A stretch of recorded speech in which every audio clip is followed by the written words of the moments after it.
ఈ రోజు fair price షాపులు ఉన్నాయి. ఫేర్ ప్రైస్ షాపుల ద్వారా మనకు నిత్యావసర వస్తువులన్నీ ఇస్తున్నాం.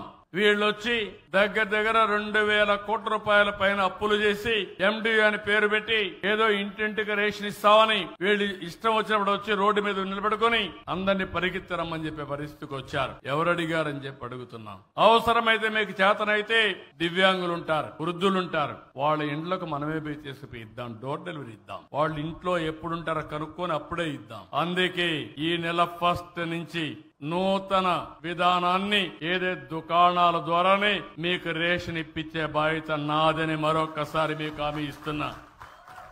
దీనివల్ల మీరు ఎప్పుడైనా వెళ్ళొచ్చు. రేపటి నుంచి మీరు ఫ్రీగా ఉన్నప్పుడు వెళ్ళి తెచ్చుకుంటారు. ఎవరైతే తెచ్చుకోలేని వాళ్ళు ఉంటారో వాళ్ళ ఇండ్లకు మాత్రం నేరుగా డోర్ డెలివరీ ఇప్పించే విధానాన్ని కూడా ఏర్పాటు చేశాం.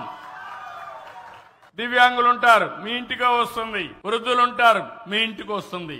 అలాంటి ప్రోగ్రెసివ్ పాలసీలు కావాలి గాని డబ్బులు కొట్టేసి డబ్బులు కొట్టేసే పనులు చేయకూడదు.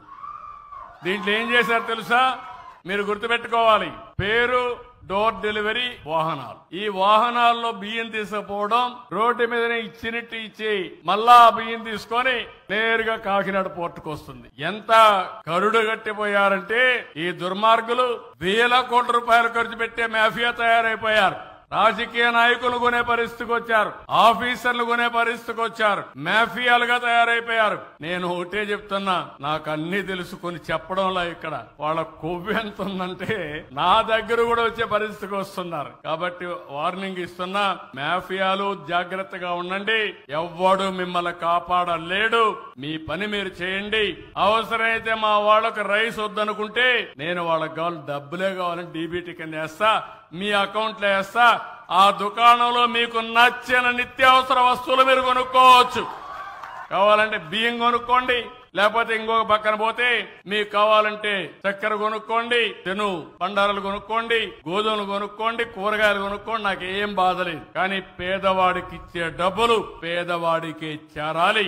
మధ్య దళారులు ఉంటే మాత్రం, దళారీలు మాఫియాలుగా తయారై డబ్బులు పెట్టి చేస్తే మాత్రం మీకు ఈ రాష్ట్రంలో చోటు లేదని మరొక్కసారి హెచ్చరిస్తున్నా. 1,000 కోట్ల రూపాయలు.